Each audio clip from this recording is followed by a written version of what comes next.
We'll go to the first game. It's Liverpool versus Aston Villa. We'll take a look at the betting that we currently have on matchbook.com. You can back Liverpool at 1.5 here. Aston Villa 7.0. The draw is 5.2.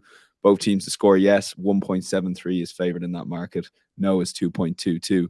The Asian handicap line sees Villa get a plus 1.25 goal head start at 1.87. And the goal line here is quite high. It's 3.5, but that is shaded a good bit towards the under. So, Mark, take it away here. And I'm very intrigued about your bet here because, look, on the face of it, looking at those match odds, I thought the same, that Aston Villa were too big here. Yeah, it's a big game for both teams. Liverpool still obviously gunning for a top four finish, but Villa want to keep their European dreams alive. 7th place in the Premier League is guaranteed qualification, but it could go down to 8th, depending on whether Man United finish in the top four. It also therefore be a kind of fight between Europa League or Conference League football, and I think Villa are very keen to sort of play at the highest level they possibly can. In terms of the fixture, it's a game Liverpool tend to win and win quite comfortably. I think 9 wins from 10 head-to-head. The only defeat in that time was the crazy 7-2 at Villa Park, which is a bit of an anomaly, really. Liverpool, as we know, very strong at Anfield, unbeaten in 11 there, 9 wins in that sample, 13 wins from 18 all season. Just the one home league loss at the start of the campaign, almost against Leeds of all teams. But, they turned over United, City, Newcastle, Spurs, Arsenal. Arsenal and Brighton did pick up a point, obviously. But other than that, Liverpool have won every sort of home challenge against the top half team. But I do think this could be trickier than the market suggests, because since Emery arrived at Aston Villa, only City, Arsenal and actually Liverpool have earned more points than Villa. Now, the underlying metrics suggest that Villa have overachieved a little bit under Emery, but there's no doubt he's transformed that club, and there's a real confidence about them right now. I know the majority of their best work has been done at home, but they still remain pretty obdurate opposition regardless of the venue, really, and I think they work phenomenally hard. Last week against Spurs, you had John McGinn, won the ball back 12 times. Ashley Young, Alex Moreno, Douglas Luiz all won the ball back 6 times. They really hassled and harried Spurs and made life difficult, and Tottenham failed to have a shot on target in the first half. And it's in 13 games now, Villa have conceded 2 goals or more just once, I think. I might have got that stat wrong. But their defence has really sort of sharpened up. Just 4 goals conceded in 13 games from open play. They are a tough team to penetrate, and I think they can make life tough for Liverpool, because the market expects this to be a walkover. But I just like the spine of the side of this Villa team right now. The core 4, they're talking about them right now under Emery, but Tyrone Mings, Douglas Luiz, Buendia and Ollie Watkins, the core 4. Remarkably, that quartet didn't even start the season. They weren't in the starting 11 against Bournemouth under Steven Gerrard, but they are the key men now under Villa, and I think they can thwart this Liverpool team to a certain degree. Of course, the Reds are going brilliantly at the minute, 7 wins on the spin. I just haven't been overly convinced by some of those wins. I know they started slowly against Leicester, but before the opening goal, but then the goal game, and that was the difference maker. They really put the foot down thereafter and comfortably won that game. But against Fulham, Forest, Spurs and Brentford, all at Anfield in the last month, they've not exactly brought the house down with a dominant display. All 4 wins by 1 goal margins. And there was an element of fortune, or even an element of scrappiness about them too. And Liverpool have only actually won by 2 goals or more 5 times at Anfield this season, which is quite surprising, really, considering their overall outcomes. And Man United are the only side in 12th and above to lose here by 2 goals or more.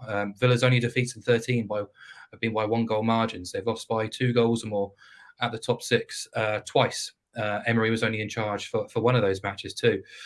So I think they can be competitive. That defeat under Emery was actually at Man City 3-1. So, you can kind of put that to the side, really. Everyone loses by 2 or more at City. So, yeah, I just thought I've not been overly impressed by Liverpool, despite the results. I know they've got the ability to pull clear, but more often than not, they haven't recently. So why not back Villa plus 1.25? Now 189. I put it in at 187. I think they can make life tough.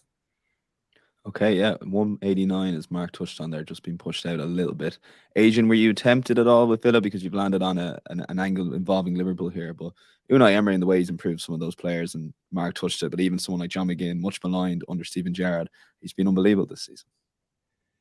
Yeah, definitely. Yeah, I think you've got to respect Aston Villa's record under Unai Emery for sure. They've been really, really good on the road. They have lost their last 2 though, away from home, both by 1-0. So there's a slight downturn. And the thing that I've spotted with Aston Villa in recent games is the chance creation. There's a lot less than there was. Obviously, Ollie Watkins was previously on fire. You could probably say the same about Buendia, Bailey, etc. The forward players are not quite as sharp as they were.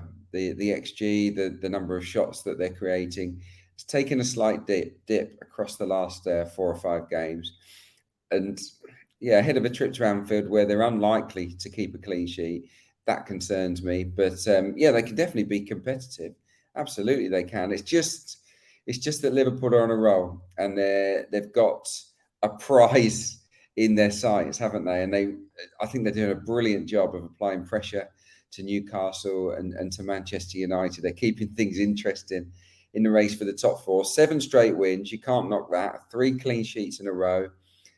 And the whole Trent Alexander-Arnold sliding into midfield experiment has been a triumph, hasn't it? I mean, it's absolutely superb in that role. And it seems to have worked pretty well for Mo Salah as well, who's been banging them in. I think 9 games in a row at Anfield, he scored as well. So Aston Villa would do well to keep him at bay in the game. I think Liverpool will win. That's the bottom line. Like, I absolutely understand Mark's angle and definitely came under consideration, but they could win by 2 or 3. This is Liverpool at Anfield, and it's not that often where you get these tight games in a row, is it? With Liverpool at home, obviously they've had 2 1-0s in a row. The Forest one wasn't very impressive either. It's almost as if they're due a win, a handsome win. So I'm going to go with Liverpool and under 4.5.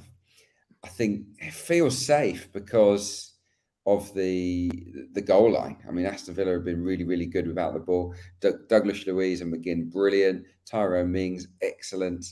I don't think they're going to get spanked here, but I don't know. I don't know if I've got enough confidence in them to back them on the handicap. So it's a pick 'em, really.